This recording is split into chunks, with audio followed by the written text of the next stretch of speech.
Wait for bright future. Way Education College.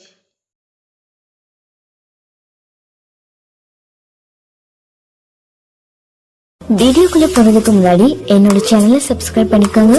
பக்கத்துல இருக்கக்கூடிய bell பட்டனையும் பிரஸ் பண்ணிக்கோங்க. இன்று காப்போத்து சாதாரண தர பரீட்சையில் கணித பாடத்தில் வினாத்தாள் ஒன்றை செய்வதற்கு எதிர்பார்க்கப்படுகின்றது. கணித பாடத்தில் வினாத்தாள் ஒன்றை பொறுத்தவரையில் பகுதி A, பகுதி B என்று பகுதிகள் இரண்டாக பிரிக்கப்பட்டுள்ளது. அதில் பகுதி Aயை பொறுத்தவரையில் 25 வினாக்களும் பகுதி Bயை பொறுத்தவரையில் 5 வினாக்களும் வினவப்படுகின்றது. பகுதி Aயில் ஒரு வினாவிற்கு 2 புள்ளிகள் வீதம் 25 வினாவுக்கும் 50 புள்ளிகளும், பகுதி Bயில் ஒரு வினாவிற்கு 10 புள்ளிகள் வீதம் 5 வினாவுக்கும் 50 புள்ளிகளும் வழங்கப்பட்டு மொத்தமாக 100 புள்ளிகளுக்கு இடப்பட்டு அது 2ஆல் வகுக்கப்பட்டு 50 புள்ளிகளுக்கு புள்ளிகள் இடப்படும். அந்த வகையில் பகுதி Aயை பார்த்தோமேயானால் தொடர்ந்தும் 2016 தொடக்கம் தொடர்ந்து வருகின்ற காலத்தில் குறிப்பிட்ட சில வினாக்களே சிறு மாற்றங்களுடன் சில குறிப்பிட்ட தலைப்பின் கீழ் வருவதை எம்மால் காணக்கூடியதாக இருக்கின்றது. அதாவது குறிப்பிட்டது மனித நாட்கள், முக்கோணிகளுடன் தொடர்பான வினாக்கள், தேற்றங்கள், காரணிகள், சுற்றளவு, பரப்பளவு என்ற குறிப்பிட்ட சில தலைப்புகளின் கீழ் மாத்திரமே வருவதை எம்மால் காணக்கூடியதாக இருக்கின்றது. அந்த வகையில் 2018 வினாத்தாள் ஒன்றில் பகுதி Aயில் முதலாம் வினாவை பார்த்தோமேயானால் ஒரு மனித நாட்கள் தொடர்பான வினாவாக காணப்படுகின்றது. மனித நாட்கள் எனப்படும் பொழுது ஒரு வேலையின் அளவை குறிப்பதற்காகவே மனித நாட்கள் என்ற சொல் பயன்படுத்தப்படுகின்றது. பொதுவாக மனித நாட்களை பொறுத்தவரையில் மனிதனை நாட்களால் பெருக்கும் பொழுது மனித நாட்கள் பெறப்படும். அதில் மனித நாட்கள் தரப்படும் பொழுது நாட்கள் தரப்பட்டு அதில் மனிதர்களை காண வேண்டி ஏற்படும். அல்லது மனிதன் நாட்கள் இரண்டும் தரப்பட்டு மனித நாட்களை காண வேண்டி ஏற்படும். இங்கு முதலாவது வினாவை பார்த்தோமேயானால் 10 மனிதர்கள் ஒரு வேலையை செய்வது முடிப்பதற்கு 6 நாட்கள் எடுப்பார் என மதிப்பிடப்பட்டுள்ளது.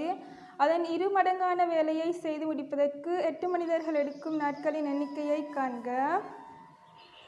முதலில் இங்கு மனிதர்கள் நாட்கள் இரண்டும் தரப்பட்டுள்ளது. ஆகவே நமக்கு குறித்த வேலையின் அளவை காணக்கூடியதாக இருக்கின்றது. அதற்காக நாங்கள் மனித நாட்களை காண வேண்டும்.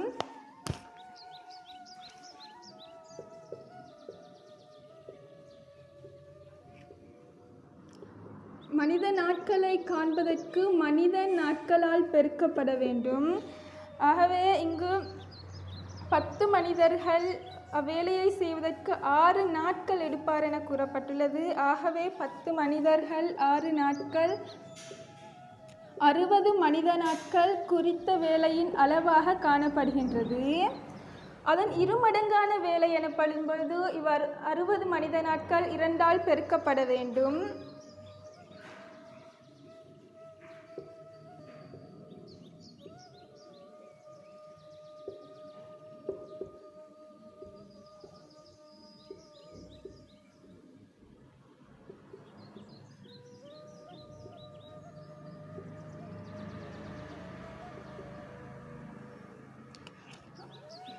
இரு மடங்கான வேலை 120 மனித நாட்களாக காணப்படுகின்றது. 120 மனித நாட்கள் அல்லது வேலையின் அளவாக காணப்படும் 120 மனித நாட்களை செய்வதற்கு 8 மனிதர்கள் ஈடுபடுத்தப்படுகின்றனர். அதற்கு எடுக்கும் நாட்களின் எண்ணிக்கையை காணுமாறு இங்கு வினவப்பட்டுள்ளது.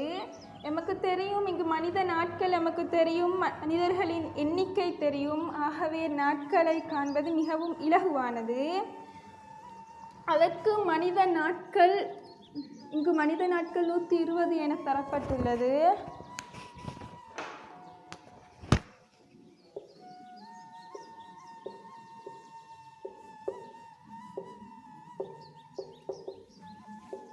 நமக்கு மனிதர்களின் எண்ணிக்கை 8ஆக தரப்பட்டுள்ளது.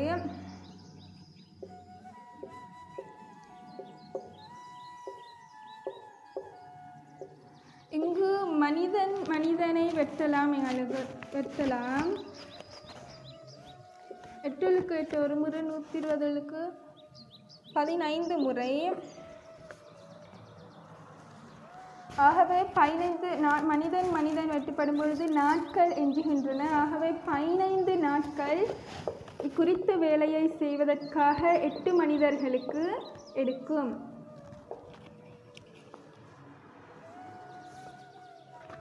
வினா 2 காரணிகளை காண்க.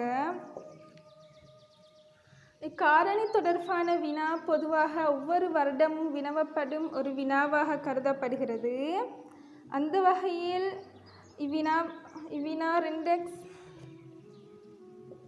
2x வர்க்கம் சக x சய 6.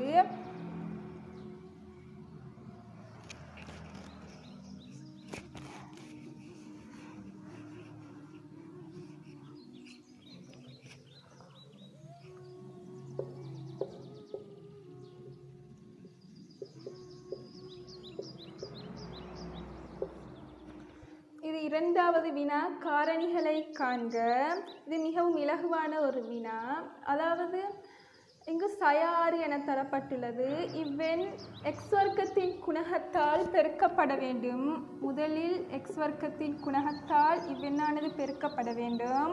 நாம் பெருக்குவோமேயானால் இங்கு சய 6, இங்கு சக 2, சய 6 2ஆல் பெருக்கப்படும் பொழுது சய 12. நாம் ஏதாவது 2 இலக்கத்தை பெருக்கும்போது சய 12 வர வேண்டும். அதே வேளை இங்கு ஒரு x காணப்படுகிறது. கூட்டினால் அல்லது கழித்தால் ஒரு x ஒன்று விடையாக பெறப்பட வேண்டும். அதற்கு பொருத்தமான 2 இலக்கங்களை நாம் தெரிவு செய்ய வேண்டும். அதாவது எமக்கு தெரியும் 12ஐ 1ஆல் பெருக்கும் போதும் 12, 6ஐ 2ஆல் பெருக்கும் போதும் 12, 4ஐ 3ஆல் பெருக்கும் பொழுதும் 12. ஆனால் இங்கு இவ்விரண்டு எண்ணையும் கூட்டும்போது அல்லது கழிக்கும் போது ஒன்று விடையாக சக ஒன்று விடையாக பெறப்பட வேண்டும். இங்கு 12லிருந்து இங்கு சக ஒன்று விடையாக பெறப்பட வேண்டும்.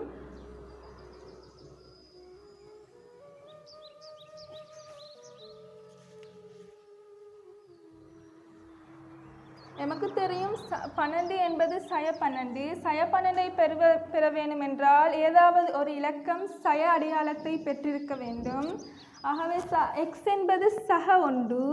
ஆகவே பெரிய இலக்கம் சக அடையாளத்தையே பெற்றிருக்க வேண்டும். சிறிய இலக்கமே எப்பொழுதும் சய அடையாளத்தை இங்கு பெற வேண்டும். ஏனென்றால் சயவ சகவோடு பெருக்கும் போது மாத்திரமே சய பெறப்படும். இங்கு 12லிருந்து 1 கழிக்கும் பொழுது 11, 1 விடையாக பெறப்படாது. ஆகவே இது வராது. 6லிருந்து 2ஐ கழிக்கும் பொழுது 4, இந்த விடையும் வராது. 4லிருந்து 3ஐ கழிக்கும் பொழுது சக 1 விடையாக பெறப்படும். ஆகவே இவ்விலக்கம்தான் சரியான விடை. ஆகவே 2x வர்க்கம் சக 4x சய 3x சய 6. இங்கு 4xலிருந்து 3x கழிக்கப்படும் பொழுது சக x விடையாக பெறப்படும். இப்பொழுது எங்களுக்கு 4 பகுதிகள் இங்கு வரப்பட்டுள்ளது. அதில் 2ஆக எமக்கு கூட்டமாக்கலாம். இங்கு பொதுவாக எடுப்பதற்கு 2xஐ பொதுவாக எடுக்கலாம். ஏனென்றால் 2x வர்க்கத்திற்குள்ளும் 2x காணப்படுகிறது, 4xற்குள்ளும் 2x காணப்படுகிறது. 2xஐ பொதுவாக எடுத்தோமேயானால் இங்கு மிஞ்சுவது x சக இங்கு 2xஐ வெளியே எடுத்தோமேயானால் மிஞ்சுவது 2. இங்கு சய 3ஐ நமக்கு பொதுவாக எடுக்கலாம். சய 3ஐ பொதுவாக எடுத்தோமேயானால் இங்கு மிஞ்சுவது x சகவால பெருக்கும் பொழுது மாத்திரமே சய வரும். ஆகவே x சக 6லிருந்து 6க்கு முன்பு 2 முறை. ஆகவே x சக 2, இங்கும் x சக 2, x சக 2. ஆகவே x சக 2, 2x சய 3 எஞ்சியுள்ளது. 2x சய 3.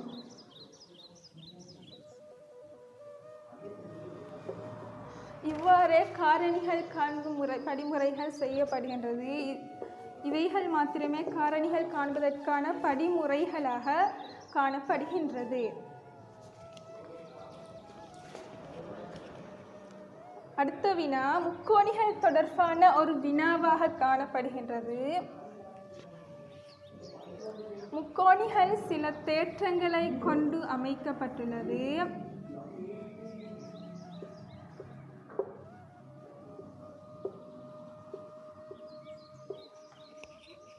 எமக்கு தெரியும் முக்கோணி எனப்படும் பொழுது குறிப்பிட்ட சில தேற்றங்களை கொண்டு அமைந்துள்ளது. அதன் அடிப்படையில் முக்கோணி 3 பக்கங்களையும் 3 கோணங்களையும் கொண்டுள்ளது. அம்மூன்று கோணங்களையும் கூட்டும் பொழுது 180 பகை விடையாக பெறப்பட வேண்டும். இங்கு ஒரு கோணத்தின் விடை எமக்கு தரப்பட்டுள்ளது 80 பகை. ஆனால் இங்கு வினா எக்ஸை காண வேண்டும் என்பது இங்கு வினாவாக காணப்படுகின்றது. இக்கோணம் எக்ஸ் பகை, இக்கோணம் 3x பகை. எனவே இதனூடாக எமக்கு காணலாம் இந்த கோணத்தை போல் 3 மடங்கான கோணம் இந்த கோணம் காணப்படும் என்று எங்களால் அறியலாம். இந்த கோணம் 80 பகை, இது x பகை, அது 3x பகை. இது 3 கோணங்களையும் கூட்டும் பொழுது 180 பகை விடையாக பெறப்பட வேண்டும். ஆகவே கூட்டும் பொழுது 180 பகை விடையாக பெறப்பட வேண்டும்.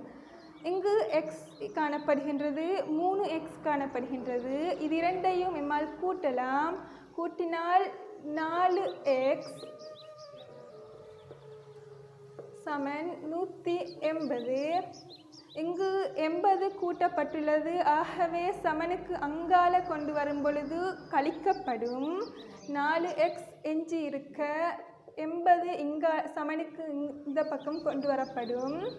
180 80 கழிக்கும் பொழுது 100 விடையாக பெறப்படும்.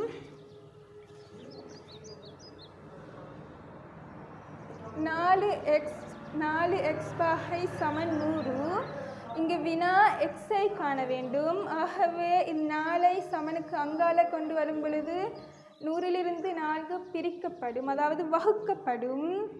எக்ஸ் சமன் 100 4ஆல் வகுக்கப்படும்.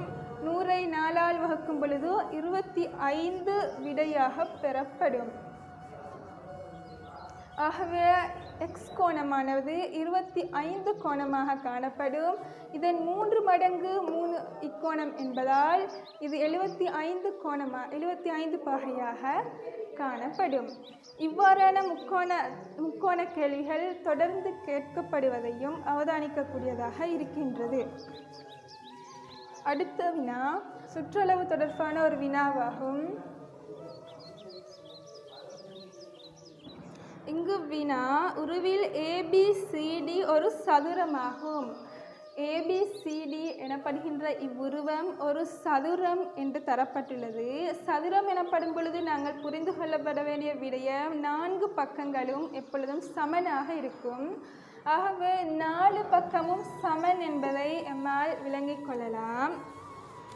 இங்கு BCE என்பது ஒரு ஆரைச்சிறை என்று தரப்பட்டுள்ளது. கூட்டுருவின் சுற்றளவை காணுமாறு இங்கு வினா வினவப்பட்டுள்ளது. சுற்றளவு எனப்படும் பொழுது சுற்றியுள்ள அளவை குறிப்பதற்கே நாம் பயன்படுத்தப்படுகின்றோம். இங்கு சுற்றளவு எனப்படும் பொழுது Dயிலிருந்து C, Cயிலிருந்து E, Eயிலிருந்து B, Bயிலிருந்து A, Aயிலிருந்து D இப்பகுதிகளே சுற்றளவு இவ்வுருவத்தின் சுற்றளவாக காணப்படுகின்றது. இங்கு சுற்றளவை கணிப்பதற்கு முன்னர் வில்லின் நீளம் CEஐ கணிக்க வேண்டும். ஏனென்றால் இங்கு தரப்படவில்லை. வில்லின் நீளத்தை காண்பதற்கு எமக்கு ஆரையின் நீளம் அறியப்பட வேண்டும். எமக்கு நேரத்தோடு கூறப்பட்டிருந்தது ABCD என்பது ஒரு சதுரம் என்று. ஆகவே DC 7 சென்டிமீட்டர் எனின் CBயும் 7 சென்டிமீட்டராகத்தான் இருக்கும்.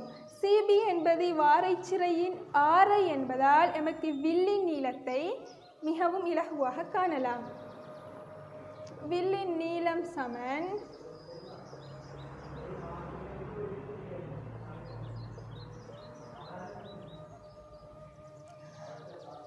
இவ்வாரைச்சிறையானது ஒரு கால்வட்டம், அதாவது 90 பாகையை கோணமாக கொண்டுள்ளது. ஆகவே இங்கு சமன்பாடு எழுதும் பொழுது தீட்டாவின் கீழ் 360 தர 2πr, இதுவே வில்லை காண்பதற்கான சமன்பாடு.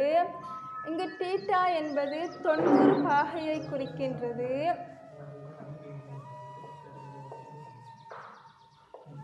பை என்பது 22 கீழ் 7 எனும் பெருமானத்தை கொண்டுள்ளது. ஆரை 7 சென்டிமீட்டராக நாம் கண்டோம். 7 சென்டிமீட்டர். ஆகவே இங்கு நமக்கு வெட்ட முடியுமானவற்றை வெட்டி கொள்ள வேண்டும். 7 வெட்டப்படும். இங்கு 90க்கு 90, 360க்கு 90 4 முறை, 4க்கு 2 ஒரு முறை 11 சென்டிமீட்டர். வில்லின் நீளம் 11 சென்டிமீட்டராக இங்கு விடை வந்துள்ளது. சிஇ எனும் வில்லானது 11 சென்டிமீட்டராக காணப்படுகிறது. இப்பொழுது எமக்கு மிகவும் இலகுவாக சுற்றளவை கண்டுகொள்ள முடியும்.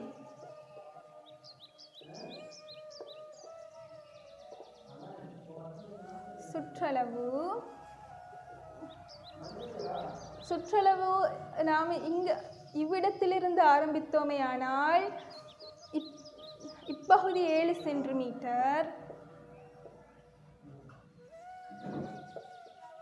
வில்லின் நீளம் 11 சென்டிமீட்டர், இப்பக்கம் பிஇ 7 சென்டிமீட்டர். காரணம், ஒரு வட்டத்தை பொறுத்தவரையில் அதன் ஆரைகள் சமனாக காணப்படும். பிசி 7 சென்டிமீட்டர் என்றால் பிஇயும் 7 சென்டிமீட்டராகவே காணப்படும். ஆகவே 7 சதுரம் என்பதனால் இங்கும் 7 என்றால் 4 பக்கமும் சமனாக காணப்படும். ஏபியும் 7 சென்டிமீட்டர், சக ஏடியும் 7 சென்டிமீட்டர். நாம் கூட்டினோமையானால்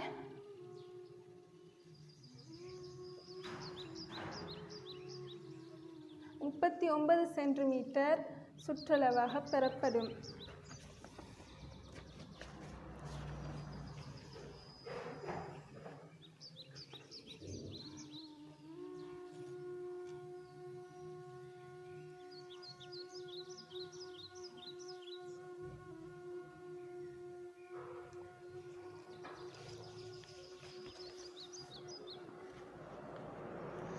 ஐந்தாவது வினா, சுருக்குக.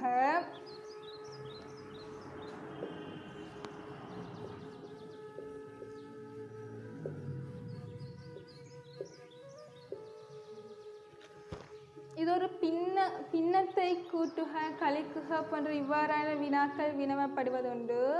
பின்னங்களை கூட்டும் பொழுது அல்லது கழிக்கும் பொழுது அதனை 2 வழிமுறையினூடாக செய்யலாம். ஒன்று பகுதி எண்ணை சமப்படுத்துவதனூடாக செய்யலாம், அல்லது போமசி பொதுமடங்குகளுள் சிறிய எண்ணை கண்டுபிடிப்பதன் மூலமும் செய்யலாம். முதலில் சமப்படுத்துவதன் மூலம் கண்டோமையானால் பகுதி எண் இங்கு 2x ஆக காணப்படுகின்றது. இப்பின்னத்தின் பகுதி எண் x ஆக காணப்படுகின்றது. x-ஐ 2x ஆக நாம் மாற்ற வேண்டும். மாற்ற வேண்டும் என்றால் x என்பது 2ஆல் பெருக்கப்பட வேண்டும். x-ஐ 2ஆல் பெருக்கும் பொழுது 2x பெறப்படும். ஒரு பின்னம் ஒன்றின் பகுதி எண்ணை பெருக்கும் பொழுது கட்டாயம் அதன் தொகுதி எண்ணும் அதே இலக்கத்தால் பெருக்கப்பட வேண்டும். ஆகவே நாம் தொகுதி எண்ணையும் 2ஆல் பெருக்க வேண்டும். 2ஐ 4ஆல் பெருக்கும் பொழுது 8, 2ஐ x-ஆல் பெருக்கும் பொழுது 2x, சய 1 கீழ் 2x. இப்பொழுது பகுதி எண்கள் சமனாகிவிட்டது. ஆகவே நாம் தொகுதி எண்களை இலகுவாக கழிக்கலாம். 8லிருந்து 1ஐ கழித்தோமையானால் 7, 7 கீழ் 2x. இது ஒரு முறை. அல்லது பின்னங்களை கழிக்கும் பொழுது பகுதி எண்ணுக்கு போமசி கண்பதினூடாகவும் இவ்வினாவை எமக்கு செய்யலாம். x-க்கும் 2x-க்கும் போமசியை காண வேண்டும். இதன் போமசி 2 எமக்கு வெளியே எடுக்கலாம். 2 வெளியே எடுத்தவையானால் x மீதி, இங்கும் x மீதி. இங்கு x-ஐ எடுத்தோமையானால் 1 1. இங்கு போமசி 2x ஆக பெறப்படுகிறது. போமசி பொதுமடங்குகளுள் சிறிய எண் 2x ஆக நாம் காண்டுள்ளோம். இங்கு 2xக்கு x 2 முறை காணப்படுகிறது. ஆகவே அவ் 2ஆல் 4 பெருக்கப்பட வேண்டும். 2 8. 2xக்கு 2x ஒரு முறை, ஓரண்டு 1. ஆகவே சய 1. 8லிருந்து 1 கழிக்கப்படும் பொழுது 7 விடை. பகுதி எண் 2x. இம்முறையின் மூலமும் நமக்கு பின்ன வினாக்களை கழிக்கலாம், கூட்டலாம்.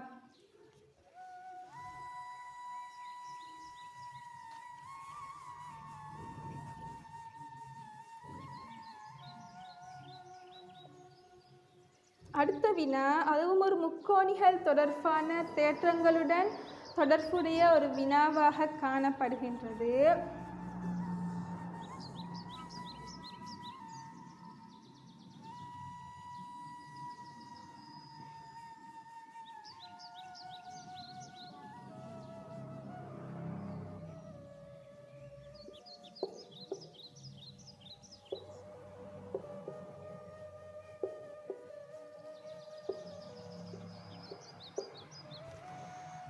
முக்கோணிகளை பொறுத்தவரையில் அது சமபக்க முக்கோணி, இரு சமபக்க முக்கோணி, சமநீள்பக்க முக்கோணி என்று முக்கோணிகளை 3ஆக வகைப்படுத்தலாம். அதில் இரு சமபக்க முக்கோணிகளை பொறுத்தவரையில் அதன் 2 பக்கங்கள் எப்பொழுதும் சமனாக காணப்படும். அதேவேளை 2 கோணங்களும் சமனாக காணப்படும். இங்கு ADக்கு சமன் காட்டப்பட்டுள்ளது, BDக்கு சமன் காட்டப்பட்டுள்ளது. ஆகவே ADB என்பது ஒரு இரு சமபக்க முக்கோணி. இதில் AD பக்கத்திற்கு நேராக உள்ள இக்கோணமும் BAD எனப்படுகின்ற இக்கோணமும் சமனாக காணப்படும். அதே நேரம் BDC எனப்படக்கூடிய முக்கோணியில் BD பக்கமும் BC பக்கமும் சமன் என்று காட்டப்பட்டுள்ளது. ஆகவே BD பக்கத்திற்கு நேராக உள்ள இக்கோணமும் BC பக்கத்திற்கு சமன் காட்டப்பட்டுள்ள BC பக்கத்திற்கு நேராக உள்ள இக்கோணமும் சமனாக காணப்படும். ஆகவே இக்கோணம் 30 என எமக்கு தரவுகளில் தரப்பட்டுள்ளது. இக்கோணம் 30 பாகை என்றால் இக்கோணமும் 30 பாகையாக காணப்படும். இங்கு வினா DAB இன் பருமனை காண்க. எமக்கு தெரியும், ஒரு முக்கோணி ஒன்றின் அகக்கோணங்களின் கூட்டுத்தொகை அதன் புறக்கோணத்திற்கு சமனாக காணப்படும். ABD எனப்படுகின்ற கோணத்தை அத்தேற்றத்தின் அடிப்படையில் எம்மால் காணலாம். இங்கு 30 பாகை தரப்பட்டுள்ளது, இங்கு 30 பாகை தரப்பட்டுள்ளது. கூட்டும் பொழுது 60 பாகை விடையாக பெறப்படும்.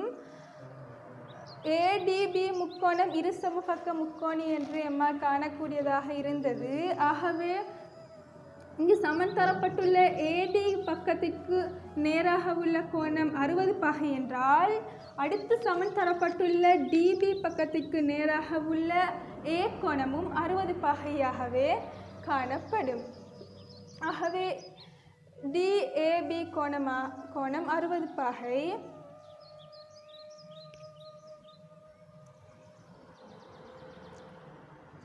இங்கு சைக வழியை குறித்தோமையானால் BDC 30 பாகை. காரணம், இது இரு சமபக்க முக்கோணி.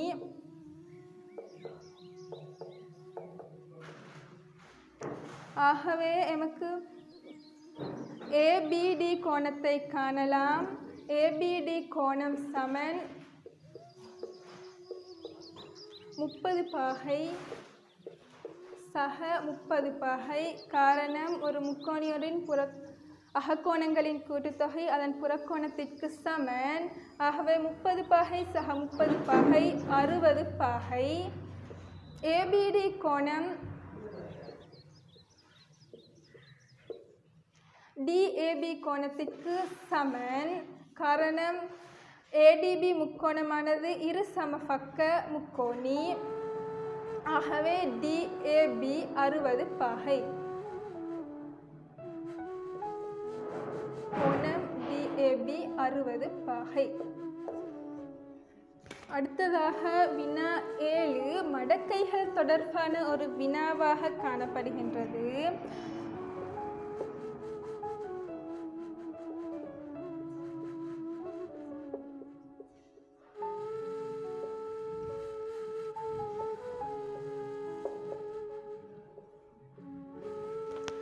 வினா 26.3 என்பது 10.4 விடை 26.3. அதாவது சுட்டி 10.4 விடை 26.3. இங்கு வினா மடக்கை அதாவது எல்ஜே 26.3 விடையை காணுமாறு வினவப்பட்டுள்ளது. பொதுவாக காப்போத்த சாதாரண தரத்தை பொறுத்தவரையில் சுட்டி மடக்கையாக மாற்றுவதற்கும் மடக்கை சுட்டியாக மாற்றுவதற்குமே வினவப்படுகிறது. அதன் அடிப்படையில் ஒரு சில மாற்றங்களுடன் இங்கு வினாக்கள் வினவப்படுகின்றது. நமக்கு தெரியும் மடக்கை சுட்டியாக மாற்றப்பொழுதும் சுட்டி மடக்கையாக மாற்றப்படும் பொழுதும் அதன் வழுக்களை நாங்கள் சமனுக்கு வழுக்களை மாற்றம் செய்ய வேண்டும். இங்கு வினா இலகுக்காக நான் சிறு மாற்றம் செய்கிறேன். 10 சமனுக்கு அங்கால உள்ள 10.1.42 எனும் சுட்டியை இப்பக்கமும் இதன் விடை 26.3 இப்பக்கமும் மாற்றுகிறேன். இப்பொழுது இச்சுட்டியை நான் மடக்கைக்கு மாற்றுகிறேன். மடக்கைக்காக மாற்றும் பொழுது LOG 10.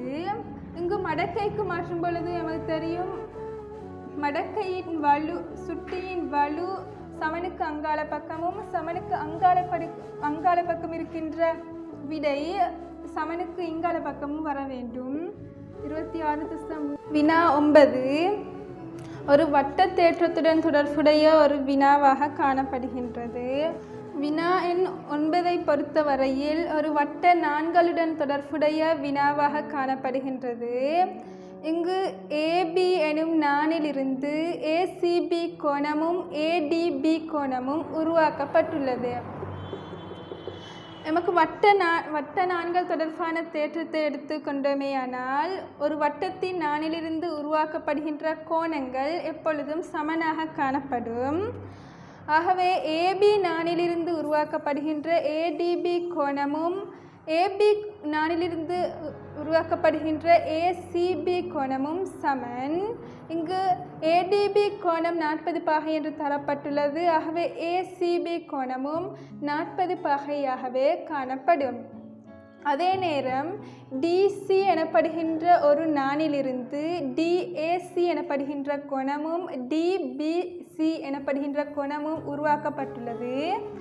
DBC 15 பாகை என்றால் DACயும் 15 பாகையாக காணப்படும்.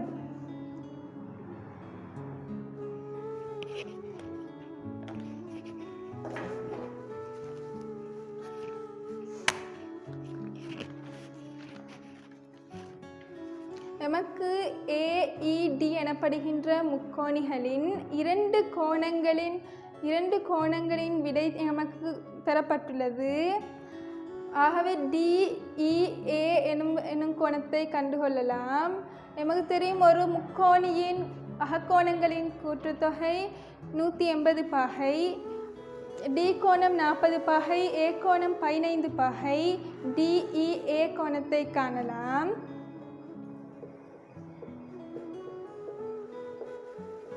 DEA கோணமும் DAE கோணம் 15 பாகை,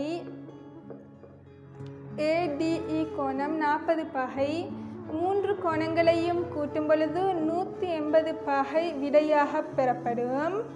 15 பாகை 40 பாகை கூட்டும் பொழுது 55 பாகை. சக DEA 50 பாகை DEA எனும் கோணத்துடன் கூட்டப்பட்டுள்ளது. ஆகவே சமனுக்கு இங்கால் வரும் பொழுது கழிக்கப்படும்.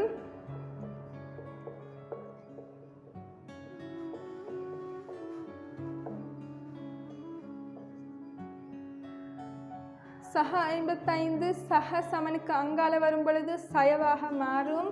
ஆகவே சய 55 DEA கோணம் 25 பாகை. ஆகவே AEC என்பது ஒரு நேர்கோடு எதிர்கோணங்களின் ஒரு நேர்கோட்டின் எதிர்கோணங்களின் கூட்டுத்தொகை 180 பாகை. அடுத்துள்ள கோணங்களின் கூட்டுத்தொகை 180 பாகை. 180 125 கழிக்கும் பொழுது DEC பெறப்படும்.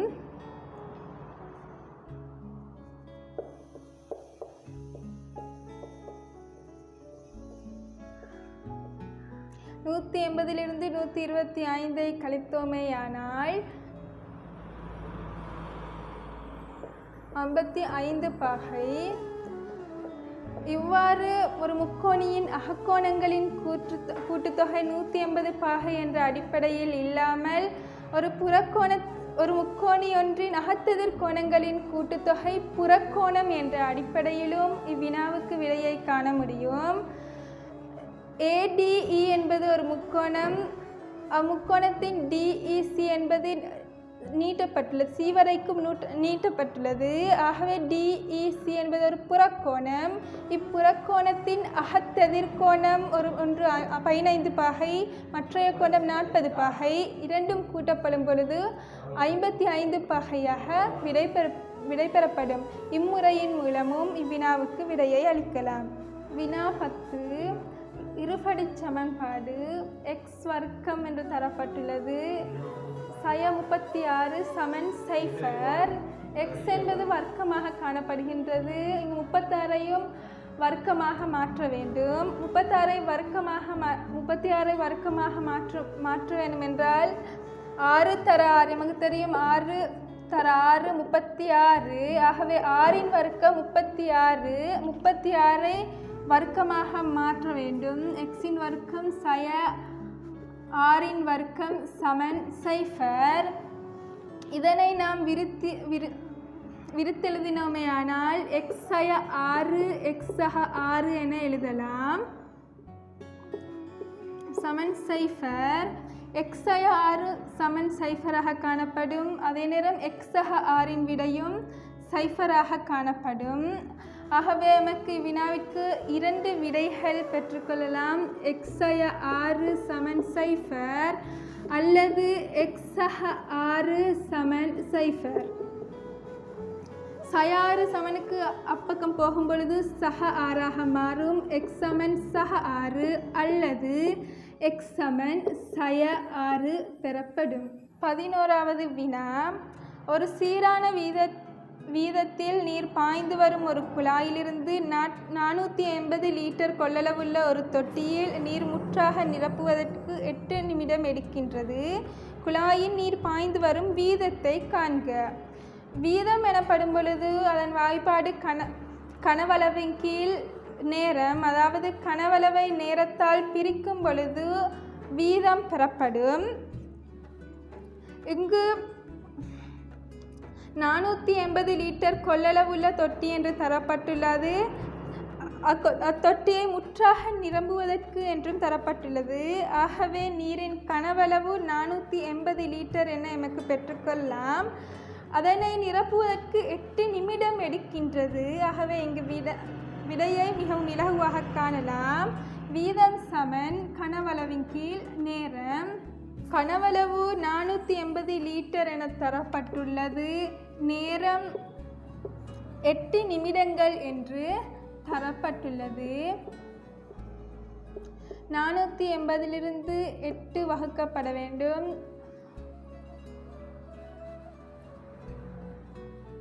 48 8ஆல் வகுக்கும் பொழுது 6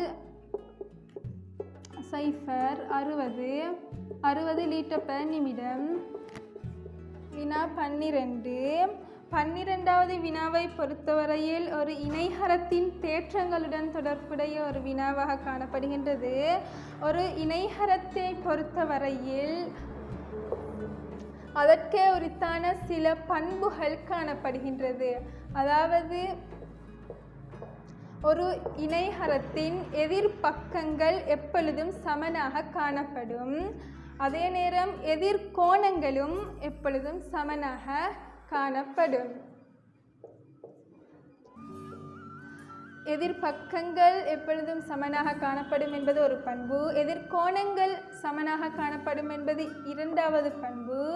இன்னொரு பண்பு, ஒரு இணைகரம் ஒன்றின் மூலைவிட்டங்கள் அதன் பரப்பளவை இரு சமகூறிடும். அதாவது ABCD எனப்படுகின்ற இவ்விணைகரத்தின் பரப்பளவை BD எனப்படுகின்ற மூலைவட்டமும் இரு சமகூறிடும். அதே நேரம் AC எனப்படுகின்ற மூலைவிட்டமும் இரு சமகூறிடும். அது ஒரு பண்பு. இன்னொரு பண்பு, ஒரு இணைகரத்தொன்றின் மூலைவிட்டங்கள் ஒன்றுக்கொன்று இரு சமகூறிடும். அதாவது AC எனப்படுகின்ற மூலைவிட்டத்தின் இதனை O என்று எடுத்தோமேயானால் AO சமன் OC ஆக காணப்படும். DO சமன் OB ஆக காணப்படும். வினாவை பார்த்தோமேயானால் ஓர் இணைகரத்தின் எதிர் டேஷ் சமனாகும். நான் கூறினேன் எதிர் பக்கங்களும் சமன், எதிர் கோணங்களும் சமன் என்று. ஆகவே அவ்விடைவெளிக்கு கோணங்கள் என்பதும் சரியான விடை, பக்கங்கள் என்பதும் சரியான விடையாக காணப்படும்.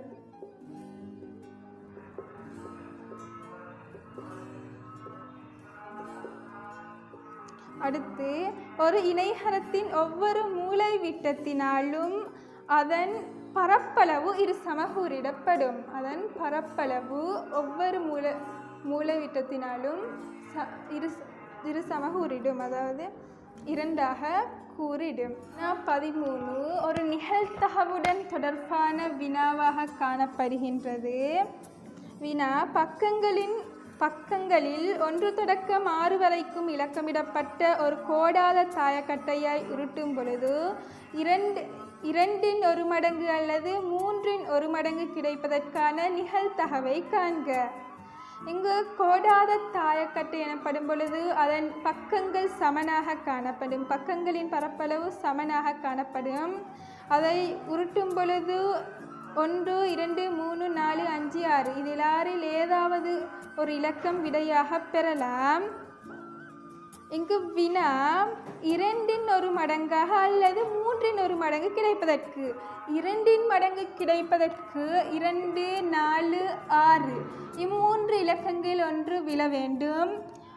3 மடங்கு கிடைப்பதற்கு 3 அல்லது 6 கிடைக்க வேண்டும். மொத்தமாக 1 லிருந்து 6 வரைக்கும் எனப்பொழுது மொத்த இலக்கங்கள் 6. அதில் 2 1 மடங்கு அல்லது 3 1 மடங்கு எனப்பொழுது 2 4 6 3 6 இவ் 5 இலக்கங்களும் வருவதற்கான சந்தர்ப்பங்கள் காணப்படுகின்றது. இங்கு 6 2 தடவை காணப்படுகின்றது. ஆகவே ஒரு முறை, 3 ஒரு முறை, 4 ஒரு முறை, 2 ஒரு முறை. ஆகவே 1 2 3 4. 6இல் 4 நிகழ்தகவு. நாம் நிகழ்தகவுகளை வழங்கும் பொழுது அதனை ஆகவும் சிறிய இலக்கங்கள், அதாவது சிறிய இலக்கங்கள் கொடுப்பது சிறப்பானது. 4 2ஆல் வகுக்கும் பொழுது 2, 6 2ஆல் வகுக்கும் பொழுது 3, 3இல் 2 பங்கு நிகழ்தகவு காணப்படுகின்றது. அதாவது 2 மடங்கு கிடைப்பதற்கு அல்லது 3 மடங்கு கிடைப்பதற்கு 3இல் 2 பகுதி எமக்கு 3இல் 2 பங்கு சந்தர்ப்பங்கள் காணப்படுகின்றது. வினா 14 அதுவும் ஒரு வட்டத்தேற்றங்களுடன் தொடர்புடைய ஒரு வினாவாக காணப்படுகின்றது. வினா, உருவில் தரப்பட்டுள்ள வட்டத்தின் விட்டம் PQ ஆகும். PQ என்பது இவ்வட்டத்தின் விட்டமாக காணப்படுகின்றது. தரப்பட்டுள்ள தகவல்களுக்கு ஏற்ப Xஇன் பெருமானத்தை காண்க. QPR கோணம், அதாவது X கோணத்தை காண வேண்டும். PQ வட்டத்தின் விட்டம் என்று தரப்பட்டுள்ளது. ஆகவே அரைவட்ட கோணம், அதாவது ஒரு விட்டத்தினால் உருவாக்கப்படுகின்ற கோணம் எப்பொழுதும் 90 பாகையாக காணப்படும். ஆகவே PQ விட்டம் என்று தரப்பட்டுள்ளது. அதனால் உருவாக்கப்படுகின்ற PRQ கோணம் 90 பாகையாக காணப்படும். அதே நேரம் நமக்கு தெரியும், இந்நாட்பக்களை பொறுத்தவரையில் அதன் 4 உச்சிகளும் வட்டத்தை தொட்டிருக்கின்றது. ஆகவே இந்நாட்பக்களை எமக்கு வட்ட நாட்பக்கள் என்று கூறலாம். வட்ட நாட்பக்களை பொறுத்தவரையில் அதன் எதிர்கோணங்களின் கூட்டுத்தொகை மிகை நிரப்பியாக காணப்படும். மிகை நிரப்பி எனப்படுது 180 பாகை, எஸ் கோணம் 180 பாகை. எஸ் 180 பாகை என்றால் அதன் எதிர்கோணம் கியூ கோணம் 70 பாகையாக காணப்படும். ஏனென்றால் 110ஐயும் 70ஐயும் கூட்டும் பொழுது 180 பெறப்படும். இப்பொழுது PRQ முக்கோணியின் 3 கோணங்களில் 2 கோணங்கள் நமக்கு தெரியும். ஆகவே மூன்றாவது கோணம் எக்ஸ் கோணத்தை நமக்கு இலகுவாக காணலாம். ஏனென்றால் ஒரு முக்கோணியின் கோணங்களின் கூட்டுத்தொகை 180 பாகை. எக்ஸ் பாகை சக 90 பாகை சக 70 பாகை சமன் 180 பாகை. எக்ஸ் பாகை சக 90 70 இரண்டும் கூட்டப்படும் பொழுது 160 பெறப்படும். சமன் 180 பாகை. இங்கு 160 என்பது கூட்டப்பட்டுள்ளது, சமனுக்கு அங்கால செல்லும் பொழுது கழிக்கப்படும். எக்ஸ் சமன் 180 சய 160. 180 160ஐ கழிக்கும் பொழுது 20 பாகை விடையாக பெறப்படும். ஆகவே எக்ஸ் கோணம் 20 பாகை ஆகும். வினா 15 வருமான வரி. இவ்வட்டவணைக்கேற்ப ஆண்டு வருமானம் ரூபாய் 800,000 பெறும் ஒருவர் செலுத்த வேண்டிய வருமான வரியை காண வேண்டும். முதல் 500,000க்கு வரி விலக்கு அளிக்கப்பட்டுள்ளது. அதாவது ஒருவர் ரூபாய் 500,000க்கு கீழ் சம்பாதிப்பாரையானால் அவர் வரி கட்ட வேண்டிய எவ்வித அவசியமும் அல்ல. அதே நேரம் அதற்கு அடுத்த 500,000க்கு 4% என்ற அடிப்படையில் வரி செலுத்த வேண்டும். அதற்கடுத்த 500,000க்குள் அவர் சம்பாதிப்பாரையானால் 8% அடிப்படையில் அவர் வரி செலுத்த வேண்டும். இங்கு அவரின் வருமானம் 800,000. 800,000ல் அவர் 500,000க்கு வரி செலுத்த வேண்டிய அவசியம் இல்லை. ஆகவே நாம் 800,000லிருந்து 500,000ஐ கழிக்கலாம்.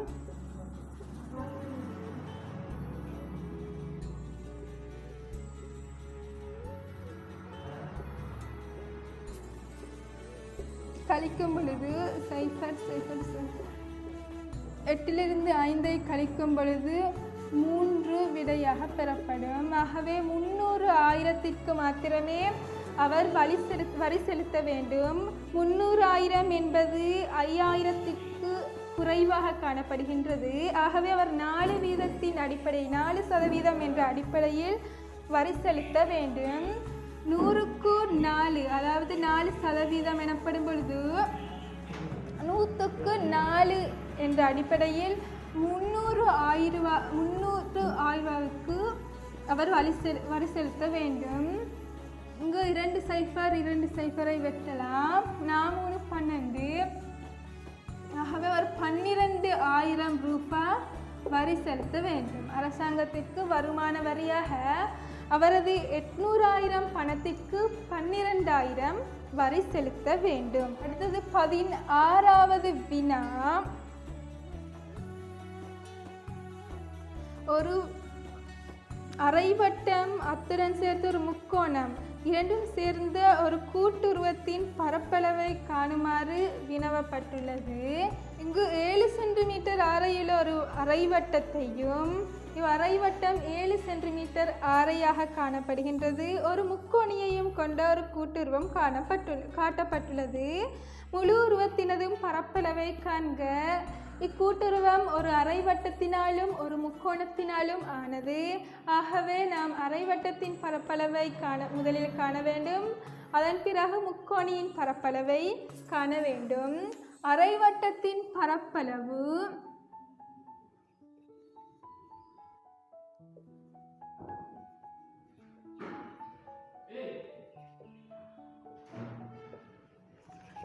அரைவட்டத்தின் பரப்பளவை காண்பதற்கான சமன்பாடு தீட்டாயின் கீழ் 360 தர பையார் வர்க்கம்.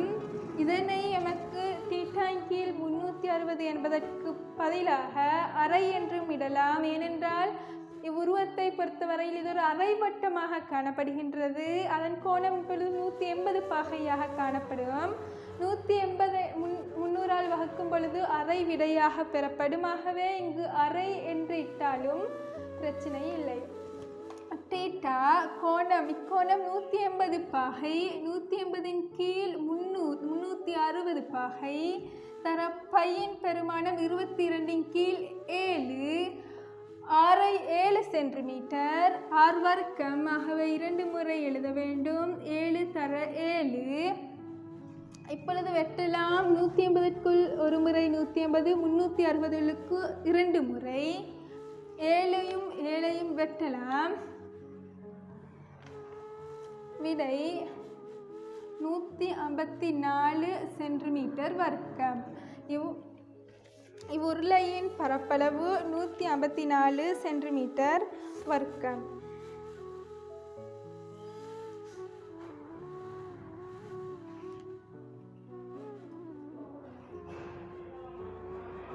நூற்றி 154 2ஆல் வகுக்கலாம். வகுக்கும் பொழுது 7 14க்கு 7 77 சென்டிமீட்டர் வர்க்கம். இது அரைவட்டம் என்பதனால் 77 சென்டிமீட்டர் விடையாக பெறப்படும். இப்பொழுது முக்கோணியின் பரப்பளவை காண வேண்டும். முக்கோணியின் பரப்பளவை காண்பதற்கான சமன்பாடு அறத்தர அடித்தர செங்குத்து உயரம் அரை அடி. முக்கோணியின் அடி இப்பகுதியாகும். இது வட்டத்தின் ஆரம் 7 சென்டிமீட்டர் என தரப்பட்டுள்ளது. இது 6 என்பது போல இதுவும் ஒரு 6, இதுவும் 7 சென்டிமீட்டர். ஆக மொத்தத்தில் இது 14 சென்டிமீட்டராக காணப்படும். இம்முக்கோணியின் அடி 14 சென்டிமீட்டர் தர செங்குத்துயரம். இம்முக்கோணியின் செங்குத்துயரம் இப்பக்கமாகும். இது 7 சென்டிமீட்டர் என தரப்பட்டுள்ளது. ஆகவே 7 வெட்டலாம். 2க்கு ஒரு முறை 2 ஒரு முறை 14க்கு 7 முறை 7 49 சென்டிமீட்டர் வர்க்கம். கூட்டுறவின் முழு பரப்பளவை காணுமாறு கூறப்பட்டுள்ளது. ஆகவே முழு உருவத்தின் பரப்பு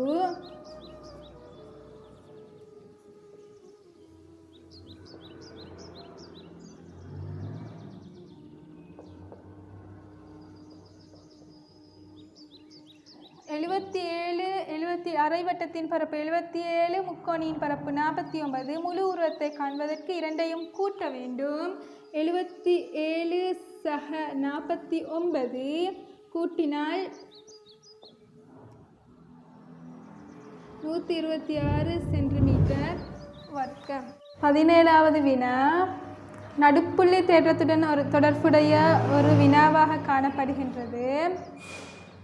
இக்கோடானது சமன் காட்டப்பட்டுள்ளது. இக்கோட்டிற்கும் 2 பக்கத்திற்கும் சமன் காட்டப்பட்டுள்ளது.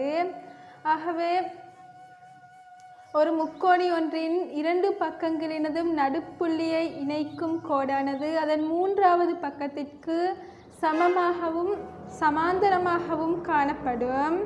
ஆகவே இக்கோடானது இக்கோட்டிற்கு சமாந்தரமாக காணப்படும்.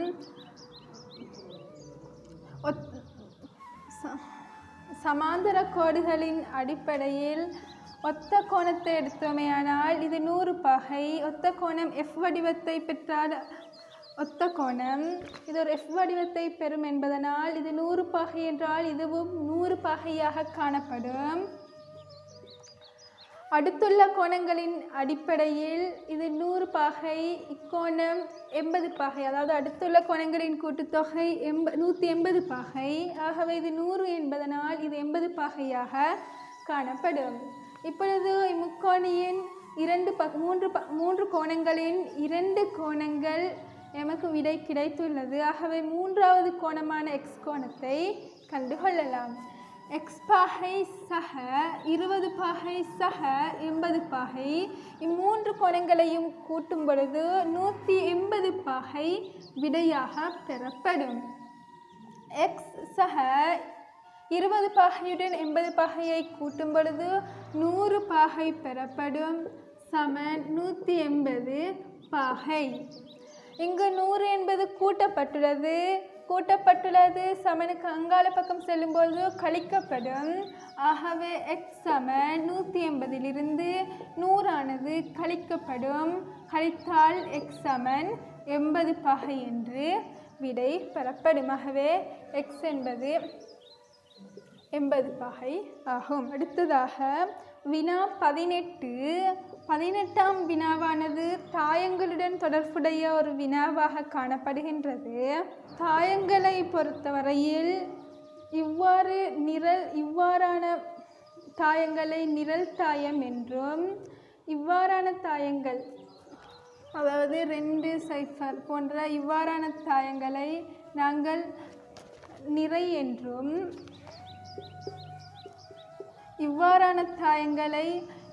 என்றும், அழைப்போம்.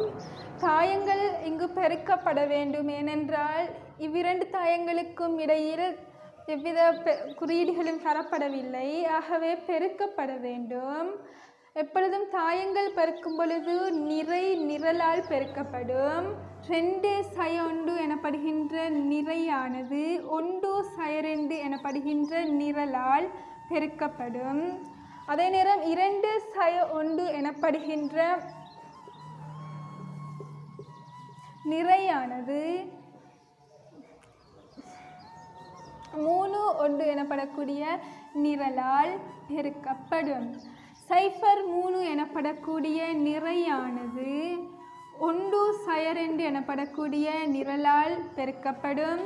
0 3 எனப்படக்கூடிய நிறையானது 3 1 எனப்படக்கூடிய நிரலால் பெருக்கப்படும்.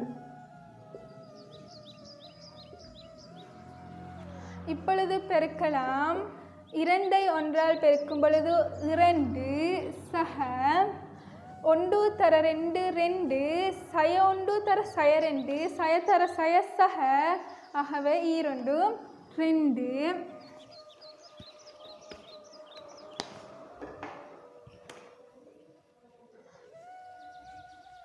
2 தர 3 6 3 6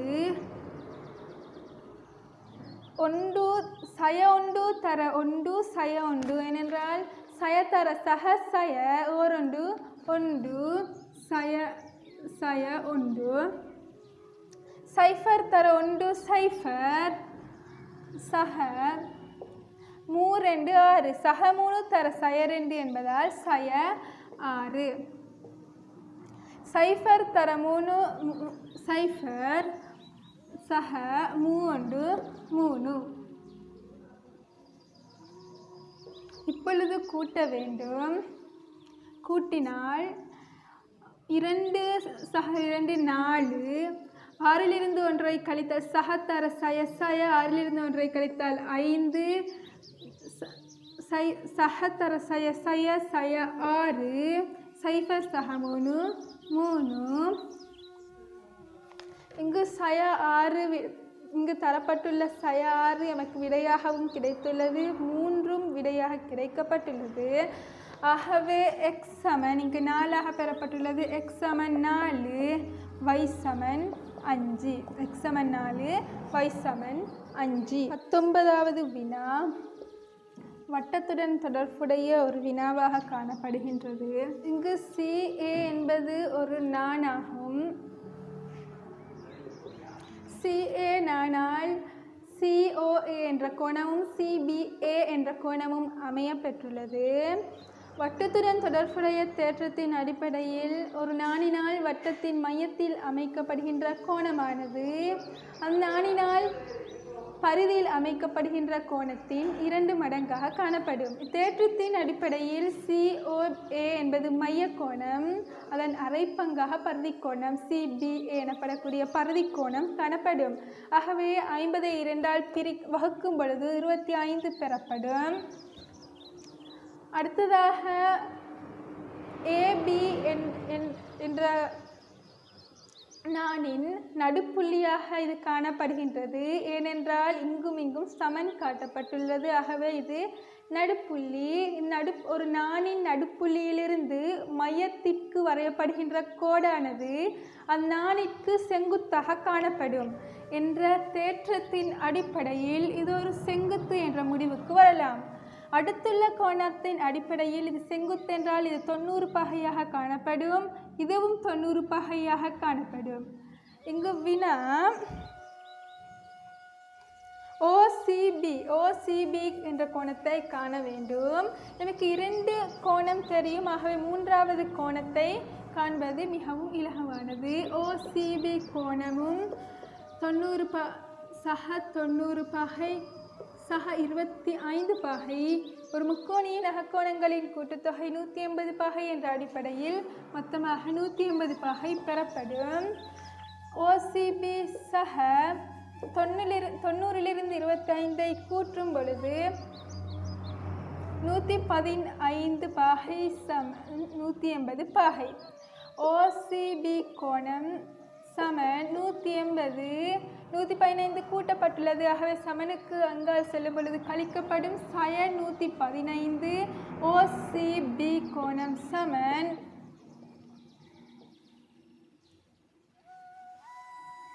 65 பாகை. 180லிருந்து 115 கழிக்கும் பொழுது 65 பாகை விடையாக பெறப்படும்.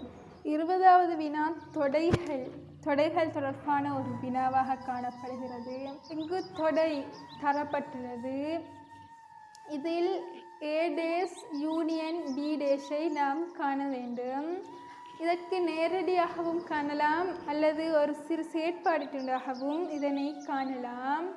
A' அதாவது A இடைவெட்டு எனும் பொழுது A தவிர்ந்தது என்பது அர்த்தம். A தவிர்ந்தது 3ம் 5ம் நமக்கு தெரியும். A' 3ம் 5ம். அதே நேரம் B' என தரப்பட்டுள்ளது. B தொடையில் B தவிர்ந்தது B' இடைவெட்டு B இடைவெட்டு என்பது B தவிர்ந்தது 4ம் 5ம். B' சமன் 4,5. இங்கு யூனியன் என்னும் பொழுது ஒன்றிப்பு என்றால் அனைத்துமே வரும். A' ஒன்றிப்பு B' என்னும் பொழுது அனைத்தும் வரும். இங்கு 5 2 தொடைகளிலும் காணப்படுகிறது. ஆகவே ஒரு முறை எழுதுவது போதுமானது.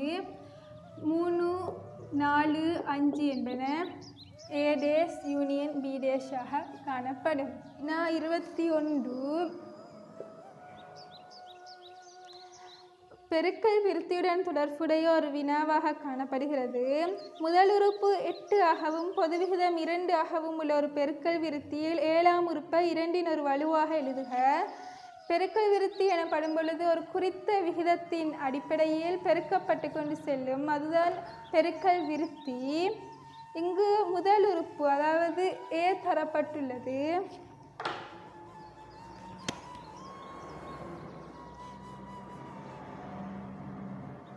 முதல் உறுப்பு 8 என தரப்பட்டுள்ளது.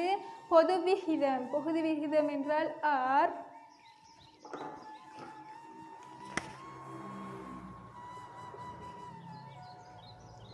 R 2 அதாவது பொது விகிதம் 2 என்று தரப்பட்டுள்ளது.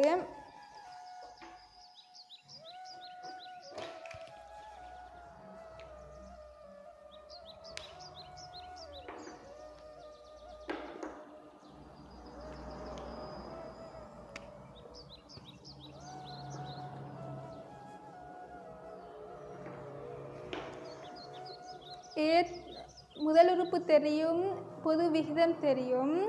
இங்கு 7ஆம் உறுப்பை காணுமாறு கூறப்பட்டுள்ளது. ஒரு பெருக்கல் விருத்தியின் உறுப்பை காண்பதற்கான சமன்பாடு Tn சமன் ARன் n சய 1.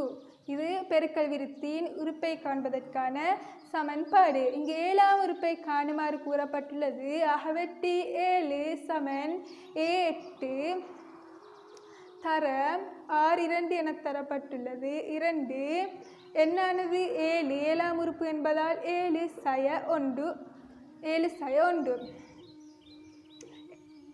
இங்கு 7ஆம் உறுப்பை 2இன் ஒரு வலுவாக கேட்கப்பட்டுள்ளது.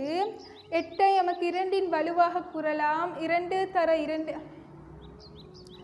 தர 2 தர 2, 2இன் கணம் சமன் 8. 2இன் கணம் சமன் 8. ஏனென்றால் 2 4 2 8. ஆகவே 2இன் கணம் சமன் 8 தர 2. 7இலிருந்து 1ஐ கழிக்கும் பொழுது 6 பெறப்படும். ஒரு சுட்டியை பெருக்கும் பொழுது அதன் வழுக்கள் அடி சமனாக இருக்கும்போது அதன் வழுக்கள் கூட்டப்படும். இங்கு அடிகள் சமனாக இருக்கின்றது. ஆகவே 2 3ஐயும் 6ஐயும் மேல் கூட்டலாம். 2இல் 9 அதாவது T7 அதாவது 7ஆம் உறுப்பானது 2இன் 9ஆக காணப்படும். ஏனென்றால் 2இன் வலுவாக கேட்கப்பட்டுள்ளது. ஆகவே 2இல் 9. 22வது வினா வரைஃபுடன் தொடர்புடைய ஒரு வினாவாக காணப்படுகின்றது.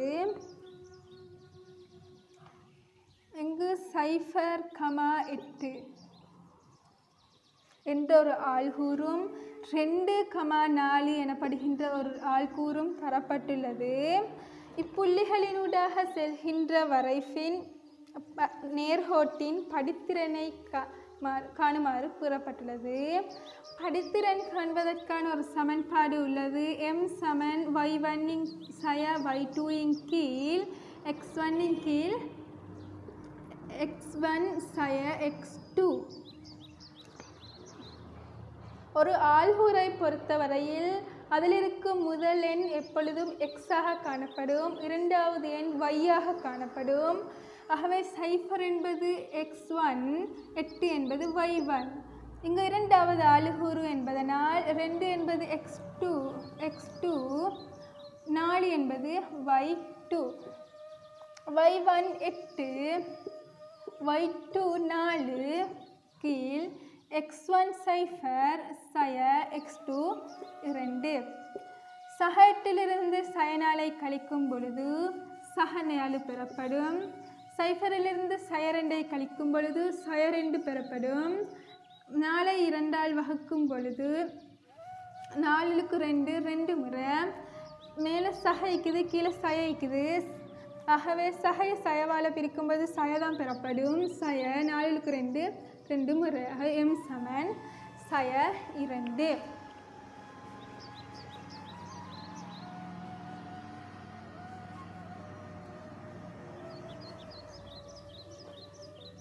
இருபத்தி 3வது வினா காலனை தரவுகளை வகை குறித்தல் என்ற தலைப்பின் கீழ் வரக்கூடிய ஒரு வினா.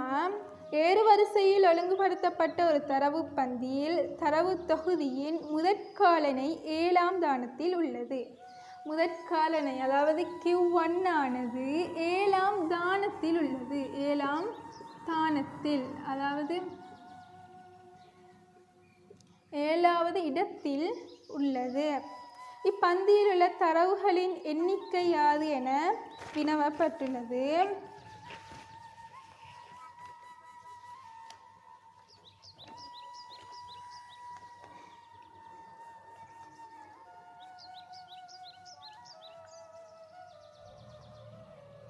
எமக்கு தெரியும், ஒரு தரவு தொகுதியை எடுத்தோமையானால் அதன் நடுவிலுள்ள இலக்கம் இடையம் அதாவது Q2 ஆக காணப்படும்.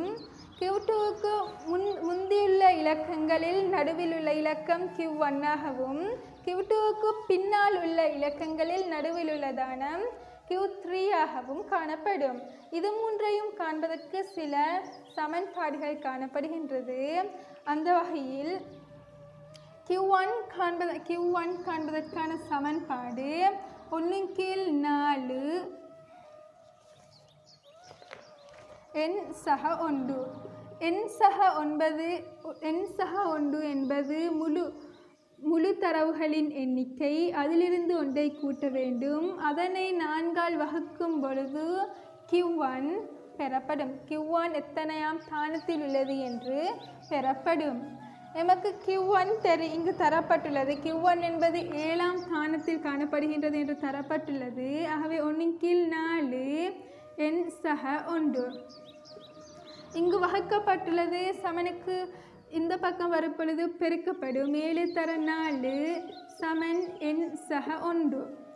7 4 28 சக 1 கூட்டப்பட்டுள்ளது. சமனுக்கு இங்கால வரும்பொழுது கழிக்கப்படும். சய 1 சமன் n சமன் 28லிருந்து 1ஐ கழிக்கும் பொழுது 27. ஆகவே அத்தரவு தொகுதியில் 27 எண்கள் இலக்கங்கள் இருக்கின்றது. அடுத்த வினா சுருக்குக.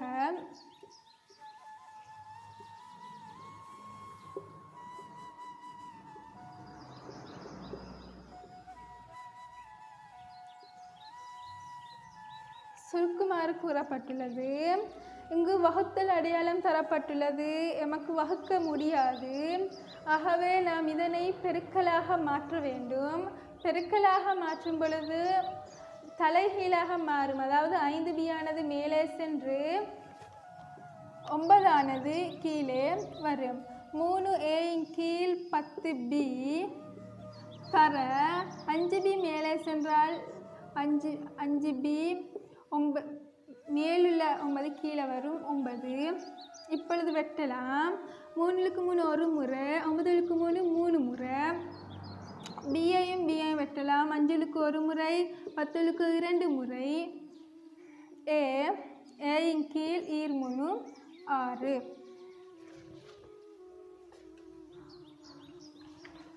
அடுத்தது 25வது வினா. இங்கு உருவில் ABCE என்பது இணைகரம் என்று தரப்பட்டுள்ளது. ABCD ஆகிய 4 புள்ளிகளும் வட்டத்தில் மீது உள்ளது. தரப்பட்டுள்ள தகவல்களுக்கு ஏற்ப ECD இக்கோணத்தை காணுமாறு கூறப்பட்டுள்ளது. நமக்கு தெரியும் இக்கோணம் 100 பாகை என்று இங்கு தரப்பட்டுள்ளது.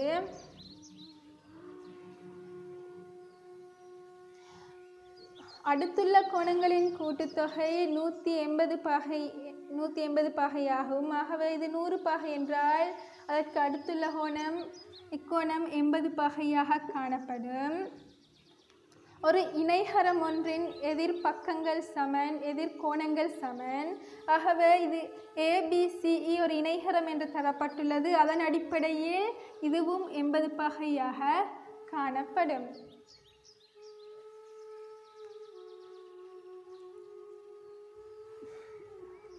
அதன் பிறகு கூறப்பட்டுள்ளது ABCD என்பன வட்டத்தின் மீது உள்ளது என்பது. ஆகவே இது ஒரு வட்ட நாட்பக்கள் என்ற முடிவுக்கு வரலாம். வட்ட நாட்பக்களை பொறுத்தவரையில் எதிர்கோணங்கள் மிகை நிரப்பியாக காணப்படும். மிகை நிரப்பி என்பது 180 பாகையை குறிக்கும். இக்கோணத்தையும் கூட்டும் பொழுது 180 பாகை விடையாக பெறப்படும். ECD என்ற கோணத்தையும் 80 பாகை என்ற கோணத்தையும் DAB என்ற கோணத்தையும் கூட்டும் பொழுது 180 பாகை மிகை நிரப்பிய 180 பாகை பெறப்படும். 80ஐயும் கூட்டும் பொழுது 160 பாகை சம 180 பாகை. ECD சம 180லிருந்து 160ஐ கழிக்க வேண்டும். கழித்தால் 20 பாகை. ECD கோணமானது 20 பாகை என்று பெறப்படும்.